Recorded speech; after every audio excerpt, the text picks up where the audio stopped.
लेकिन हमारी हरी टोपी पे 2 नारे लिख रहे हैं। पार्टी का सिंबल भी है, लेकिन एक तरफ भाईचारा जिंदाबाद है और या दूसरी टोपी पे किसान एकता जिंदाबाद। ये दोनों नारे ऐसे हैं कि जब गांव का नौजवान जोर से बात बोलता है तो भाजपा का नेता अपने आप जो है दुम दुबा के भाग जाते हैं। उन्हें लगता है कि सांप सूंघ लिया, फिर उन्हें समझ नहीं आता क्या जवाब दूं। लेकिन चौधरी अजीत सिंह जी ने कुछ सोच समझ के एक फैसला लिया था और अपने जीवन का आखिरी चुनाव वो मुजफ्फरनगर से लड़ने इसलिए गए थे क्योंकि उनकी ये इच्छा थी, उनकी अंतिम ख्वाहिश थी कि भाईचारा जो हमारा बिगड़ा है वो मैं बनाना चाहता हूं। और ये जो हरी टोपी पहनी है आपने, दूसरे दल भी जो है प्रचार करते हैं, अपना करते हैं, लेकिन हमारी हरी टोपी पे 2 नारे लिख रहे हैं।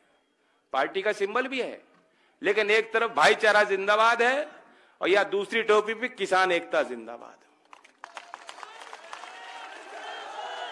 ये दोनों नारे ऐसे हैं कि जब गांव का नौजवान जोर से बात बोलता है तो भाजपा का नेता अपने आप जो है दुम दुबा के भाग जाते हैं। उन्हें लगता है कि सांप सूंघ लिया, फिर उन्हें समझ नहीं आता क्या जवाब दूं। मुश्किल से जो है ऊन से, क्योंकि इतना जोश था, हर गांव में लोग बाग जो है स्वागत करना चाहते थे, मगर बड़ी मुश्किल से उनसे माफी मांगते हुए हम जो है निकल के यहाँ टाइम से लेके आए हैं। मैं ज्यादा नहीं बोलना चाहता, आप सब लोगों को सब पता है कौन आपके सामने लड़ रहा है। बस सिर्फ आपसे इतना कहना चाहता हूं कि शामली से प्रसन्न चौधरी जी और भाई कैराने से नाहिद हसन और थाने भवन से मैं हूं। आपको ऐतिहासिक जीत तीनों प्रत्याशियों की, गठबंधन के प्रत्याशियों की करानी चाहिए। मुख्यमंत्री जी कहते हैं, मुख्यमंत्री जी किसानों को, सब लोगों को कहते हैं कि 80-20 में हम किसान, मजदूर, मजलूम, अति पिछड़े, दलित सब हैं। 80 में वो हैं, 20 में हम हैं। मैं सिर्फ इतना कहना चाहता हूं आपको कि जब 10 तारीख में जब 10 मार्च में जब बक्से खुले, हमारी ईवीएम की पेटियां खुले, तो 80 में गठबंधन को कर देना और 20 में उन्हें छोड़ देना। मैं ज्यादा ना बोलते हुए एक नारा आपके बीच में देना चाहता हूं और आप जिंदाबाद कहेंगे। मैं कह रहा हूं और आपको जिंदाबाद बोलना है। भाईचारा, भाईचारा, भाईचारा। धन्यवाद। जय हिंद, जय राष्ट्रीय लोकदल। वक्त हमारे बीच बहुत है। मैं सभी से क्षमा चाहते हुए युवा दिलों की धड़कन, हम सबके नेता आदरणीय जयंत चौधरी अनुरोध करूंगा, आए और अपने विचार रखें। आदरणीय जयंत चौधरी जी।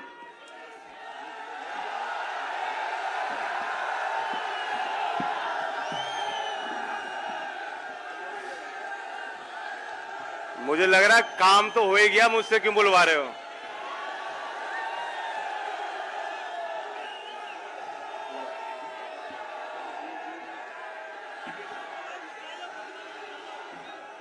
कल शायद यहां बाबा आए थे, थाना भवन आए थे बाबा, आए थे थाना भवन। पहले वो कह रहे थे 80-20 और यहां के और घटा दिया आपको। कब 90-10 है? ये 10% आप ही को घटा रहे और कोई नहीं है। बाबा की नजर में जो किसान गाजीपुर बॉर्डर मोर्चे को संभाले हुआ था वो था 20 में। जो लखीमपुर में जिन पे गाड़ी चलाई गई वो 20 में। जिसने विरोध किया भाजपा का वो राष्ट्र विरोधी वो 20 में। और बड़ी ताज्जुब की बात होती है कि जब समय खराब होता है तो फैसले भी गलत होते हैं। ये इतने गिर गए। बिजनौर में आपको पता लगा होगा, बिजनौर में आपके चुनाव चिन्ह पे गठबंधन के प्रत्याशी हैं डॉक्टर नीरज चौधरी। पता करा लेना क्या मामला है पूरा। डॉक्टर नीरज चौधरी हैंडपंप के चिन्ह पे वहां के बिजनौर सदर के प्रत्याशी हैं वे चुनाव अभियान में गांव में जा रहे थे निकल के, और जैसे यहां नारेबाजी हो रही वहां नारेबाजी हुई, और उसकी जो वीडियो ऑडियो चेंज करके वायरल करके उसके खिलाफ भाजपा के लोगों ने एफआईआर दर्ज कराई कि उसके काफिले में, उसके कार्यक्रम में पाकिस्तान जिंदाबाद का नारा लगा। ये देख लो क्या नौबत आ रही है। किसान के बच्चों पे भी एनएसए लगाना चाहते हैं, और ऐसे ही हम लोग कमजोर होते चले जाएंगे। वो दिन दूर नहीं कि चौराहे पे आप लोगों की तस्वीर लगेगी, जो बुजुर्ग किसान बैठे हैं, जो चौधरी चरण सिंह अमर रहेगा नारा ले रहे हैं, आपकी फोटो लगा के सबसे बड़ा अपराधी बनाने, साबित करने में ये लोग जुट जाएंगे। इन बातों का जवाब मैं दे सकता हूं और दे भी रहा हूं, लेकिन इन बातों का जवाब आपको 10 तारीख में यहां से उनका सफाया करके देना है। 3 सीट है शामली की। मैं शामली जिले की कहूंगा, मुजफ्फरनगर वालों तो ठीक कर रहे हैं, और बाबा ने कहा कि शामली और मुजफ्फरनगर उनकी नजर में ये ज्यादा गर्म है, उनकी गर्मी निकालनी है, आपकी गर्मी निकालनी है। सीधी सीधी आपको धमकी दी है बाबा ने। वैसे भारत आजाद है, लोकतंत्र है, और उनका हक बनता है वो अपने पार्टी के लिए वोट तो मांग ही सकते हैं। मुख्यमंत्री अब उनका कार्यकाल खत्म हो गया, लेकिन अपने पार्टी का प्रचार तो करेंगे। यहां भी आए, यहां भी वोट मांगी, लेकिन मैं आपको बताना चाहता हूं, उन्हें कोई इन दोनों जिलों से कोई उम्मीद रखनी नहीं चाहिए, क्योंकि इनको तो हम 20% में दिखते हैं, हमारी गर्मी निकालना चाह रहे। और कल यहां आके क्या कर रहे हैं, कह रहे हैं कि 2 लड़के हैं और दंगा कराएंगे। मैं चौधरी चरण सिंह का नाती हूं, क्या कोई ये मान सकता है कि मैं कभी दंगा भड़काऊंगा? चौधरी चरण सिंह जी ने 1970 में गुंडा एक्ट बनाया था। बाबा कहते हैं सारे गुंडे भगा दिए। मैं पूछना चाहता हूं योगी जी, मैंने कौन सा अपराध किया था, कौन सा गुनाह किया था कि हाथरस के उस परिवार से जब मैं मिलने जा रहा था तो मुझ पे भी लाठी चलाई?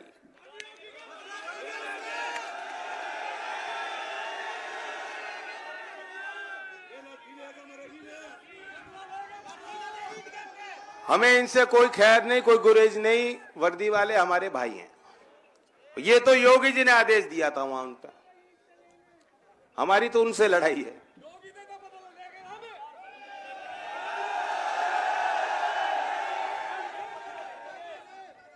हम सख्त शासन देंगे, जिस तरह चौधरी चरण सिंह की कार्यकुशलता आज भी आप लोगों को याद होगी। 100% जो उत्तर प्रदेश की जनता है उसके प्रति हमारी जवाबदेही होगी। और ये बात मैं कह सकता हूं कि पश्चिमी उत्तर प्रदेश, जिसमें लोगों में कोई कमी नहीं, दुआब का क्षेत्र है, बहुत मेहनत करते हो, खून पसीना देश को देते हो, लेकिन विकास में कुछ पिछड़ रहे हो पिछले कुछ वर्षों में। अगर आप हमें ताकत दोगे और गठबंधन को जिताओगे तो मेरी जिम्मेदारी रहेगी कि लखनऊ से सीधा जो है यहां विकास जो होना चाहिए हम कराने का काम करेंगे। ये जो एक्सप्रेसवे जो देहरादून तक रास्ता जा रहा है, मैं एक उदाहरण दे रहा हूं। 2013 में भूमि अधिग्रहण कानून का एक निजी प्रस्ताव मैंने संसद में पेश किया था, और उसी सदन के उसी सत्र में केंद्र सरकार अपना नया कानून लाई थी। अब नया कानून बन गया, लेकिन अभी भी कई क्षेत्रों में उस कानून का लाभ जब जमीन अक्वायर होती है किसानों को नहीं मिलता। मेरे संज्ञान में है कि ये जो एक्सप्रेसवे, यहां भी कुछ किसानों की शिकायत है और वो चाहते हैं कि सर्कल रेट बढ़ा दिया जाए ताकि मुआवजा किसानों को उचित मिल पाए। ये बात है सही? मेरी और अखिलेश जी के संबंध में एक ही विचार है, विकास की गति रुकनी नहीं चाहिए, और किसान भी तैयार रहता है। देश के लिए अगर कोई विकास कराना हो तो ये तो हमारी जो पुश्तैनी जमीन है, हम लोग जमीन से बहुत लगाव करते हैं, लेकिन ये भी देने को तैयार रहते हैं। लेकिन शर्त इतनी है कि कोई जबरदस्ती नहीं होगी, और मार्केट रेट से जो ज्यादा से ज्यादा मूल्य मिल सकता हो किसान को, क्योंकि उसको अपने परिवार के विस्थापन की भी जिम्मेदारी उसके कंधे पे है।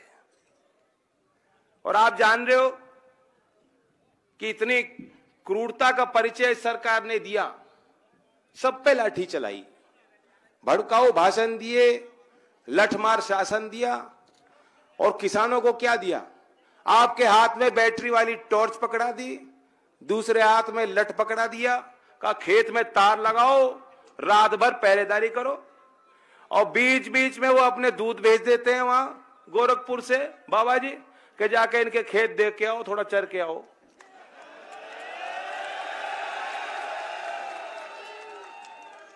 इसी क्षेत्र से मंत्री जी हैं। आपने देखा 5 साल में उनके चेहरे पे बड़ी रौनक खिली रही, लाल गाल हो गए उनके लाल। और जो हमारी गर्मी उतारना चाह रहे हैं उनको सर्दी में पसीना आ रहा है खूब। और गांव गांव में विरोध हो रहा, गांव गांव में इनको भगाया भी जा रहा, चर्बी उतर जाएगी इसी चुनाव में मुझे लग रहा है। लेकिन आप देखिए कितनी अजीब बात है, जिस विभाग के वो मंत्री हैं बिल्कुल खदेड़ा होगा, सब कुछ होगा। जिस विभाग के वो मंत्री हैं और जिस क्षेत्र के वो प्रतिनिधि हैं, उस क्षेत्र के किसानों के साथ भी उन्होंने अन्याय किया। अभी भी यहां 150 करोड़ से ऊपर तो मुझे लगता है थाना भवन मेल पे ही बकाया है। पिछले साल का शायद 54 करोड़ है, तो 200 करोड़ से ऊपर हो गया। ब्याज की तो बात कोई पूछता ही नहीं। और 5 साल में उन्होंने रेट कितना बढ़ाया आपको? 25 पैसे। ठीक बोले, 25 पैसे। जब किलो के हिसाब से हर चीज में आपसे लिया जाता है, तो जब देने की बात हो तो पैसे में बात होगी। मैं यही कहूंगा कि शुरू से हमने लड़ाई लड़ी, हम लोग सड़क पे रहे, 5 साल संघर्ष किया। और ऐसा नहीं है, चौधरी अजीत सिंह जी चाहते तो बहुत जल्दी जिस तरह की मीठी भाषा आज वो बोल रहे हैं दबाव में, आपके पहले भी बोल देते। लेकिन चौधरी अजीत सिंह जी ने कुछ सोच समझ के एक फैसला लिया था, और अपने जीवन का आखिरी चुनाव वो मुजफ्फरनगर से लड़ने इसलिए गए थे क्योंकि उनकी ये इच्छा थी, उनकी अंतिम ख्वाहिश थी कि भाईचारा जो हमारा बिगड़ा है वो मैं बनाना चाहता हूं। और ये जो हरी टोपी पहनी है आपने, दूसरे दल भी जो है प्रचार करते हैं, अपना करते हैं, लेकिन हमारी हरी टोपी पे 2 नारे लिख रहे हैं। पार्टी का सिंबल भी है, लेकिन एक तरफ भाईचारा जिंदाबाद है और या दूसरी टोपी पे किसान एकता जिंदाबाद। ये दोनों नारे ऐसे हैं कि जब गांव का नौजवान जोर से बात बोलता है तो भाजपा का नेता अपने आप जो है दुम दुबा के भाग जाते हैं। उन्हें लगता है कि सांप सूंघ लिया, फिर उन्हें समझ नहीं आता क्या जवाब दो। गांव में नेता आते, नौजवान खड़े होकर कहते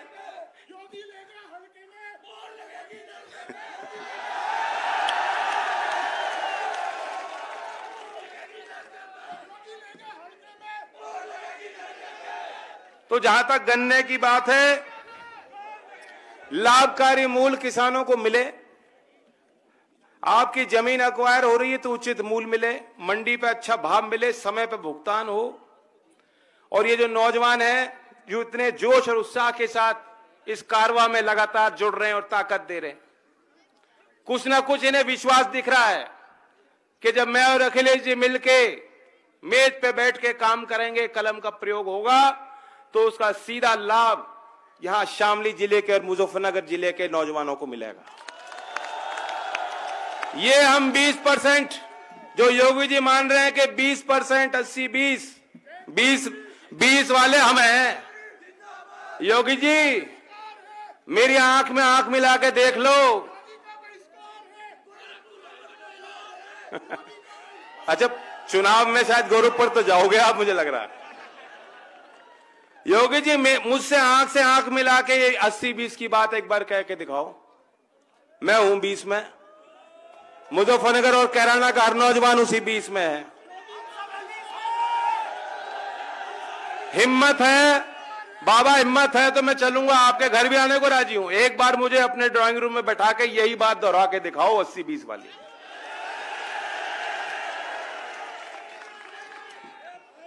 ये जो 20 है,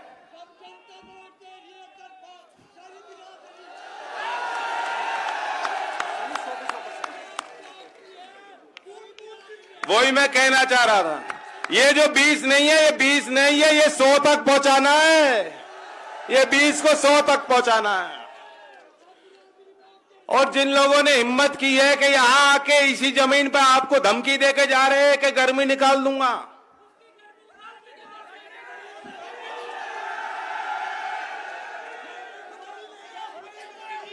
और मैं नौजवानों के लिए अच्छी बात बताना चाह रहा था। सुन लो सुन लो सुन लो सुन लो।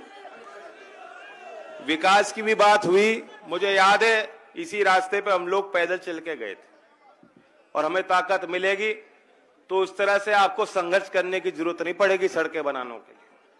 पदयात्रा की थी, याद है कि भूल गए? उस दिन बारिश हो रही थी, कीचड़ था, खूब कूद कूद के निकल के जा रहे थे हम। 2013 या 14 की बात है।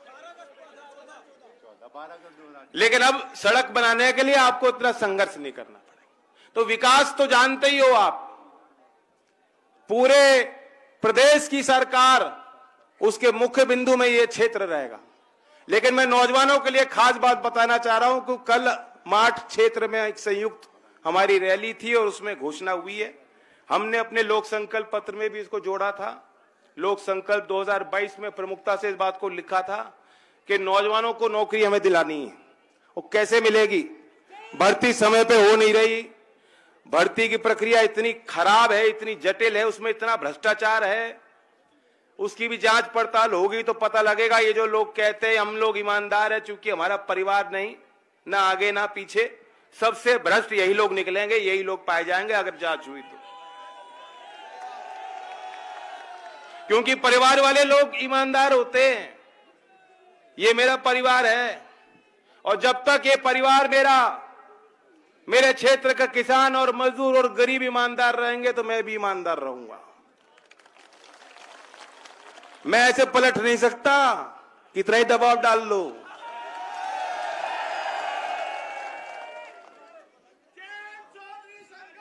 लेकिन भर्ती पे आपने देखा कितना कड़वा अनुभव हमारे बच्चों के साथ हुआ, कैसा व्यवहार, दुर्व्यवहार हुआ। इलाहाबाद यूनिवर्सिटी में घुस के मारा जाता है। कोई शिक्षक भर्ती को लेकर लखनऊ चला गया तो वहां मारा जा रहा है, और बार बार बुलाया जाता है कि भर्ती खुल गई, चलो बरेली में दौड़ करो, चलो गाजीपुर में इम्तिहान दो। और फिर वहां पहुंचते हैं, यूपी टेट में हुआ क्या हुआ? पेपर लीक, इम्तिहान रद्द। अब फिर करेंगे अगले साल, फिर आ जाना तैयारी करके। भर्ती हो ही नहीं रही। मिलिट्री की भर्ती हुए कितना समय हुआ बताओ? और वो सरकार जो राष्ट्रवाद के मुद्दे पे, सपोजिड राष्ट्रवाद तथा कथित राष्ट्रवाद के मुद्दे पे चुनाव लड़ना चाहती है और फौज में भर्ती नहीं करा रही। क्या कारण है? वो दिन दूर नहीं, ये जो कैंटोनमेंट के इलाके हैं उनकी भी जो संपत्तियां, ये भी सरकार बेच देगी। ठीक कह रहे, बिल्कुल प्राइवेटाइजेशन है। रेल बेच दी, सब कुछ सरकारी संपत्तियों की नीलामी है। और ले लो आरक्षण, जब नौकरी नहीं मिलने ही सरकारी, कहां से मिल जाएगा लाभ? हमने कल मार्च में ये बात रखी है कि कोविड के कारण 2 साल खराब हो गए बच्चों के, कोई भर्ती नहीं हो पाई और ओवरेज हो गए, बहुत लोग ओवरेज हो गए। तैयारी कर रखी थी पूरी, और इसलिए अखिलेश जी ने कल ये घोषणा की है। हमने पहले ही लिखा था, उम्र बढ़ानी पड़े और उम्र की छूट देनी पड़े तब देंगे, लेकिन भर्ती को बढ़ाएंगे ताकि हमारे बच्चों को नौकरी मिले। लेकिन बच्चों, आपकी उम्र भी बढ़ा देंगे, हमारी सीट भी बढ़ा देना कुछ।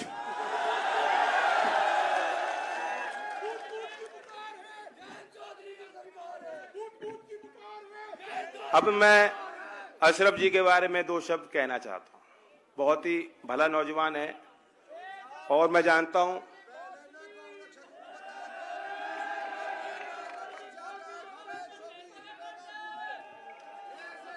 और दूध का कोई भाव नहीं बच रहा, दूध का भाव नहीं बच रहा। हमने अपने घोषणा पत्र में बात रखी है कि कोई ना कोई दूसरे राज्यों में व्यवस्था है, अनुदान मिलता है। जो दूध उत्पादक किसान हैं उनको सीधा अनुदान सरकार दे सकती है, ये व्यवस्था हम बना सकते हैं। हमने अपने लोक संकल्प 2022 में बात लिखी है, आप पढ़ लें उसको। गाय की बात करते हैं, घर में तो कुत्ते पाल रखे, गाय तो पालते नहीं ना। तो इसलिए मैं अशरफ के बारे में कहना चाहता हूं, अशरफ भला व्यक्ति है। इस परिवार का अपना एक परिचय है पुराना। चौधरी चरण सिंह जी के साथ इस परिवार ने हमेशा काम किया और बहुत लोग इस सीट पे टिकट मांग रहे थे, दावेदारी बहुत लोगों की थी और अपनी अपनी बात को छोड़ करके कुर्बानी की भावना से एक बड़ी तस्वीर बनाने के लिए, चौधरी चरण सिंह की विरासत को ताकत देने के लिए, एक सामाजिक समीकरण खड़ा करने के लिए सब लोग मिलकर आज अशरफ को चुनाव लड़ा रहे हैं। मैं आभार व्यक्त करता हूं गठबंधन के सभी कार्यकर्ताओं को और मैं उम्मीद करता हूं कि इस अच्छे व्यक्ति को, अशरफ को, देखो गाल भी ऐसे हैं इनके, हिमाचली सेव लगता है।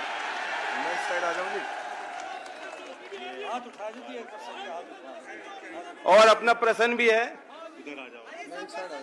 इधर आ जाओ। और कैराने से भी समाजवादी पार्टी के सिंबल से चुनाव लड़ रहे हैं। 3 सीट मुझे चाहिए, इतना मेरा अधिकार आप पे बनता है, मेरा इतना अधिकार आप पे बनता है। धन्यवाद। जय हिंद, जय भारत।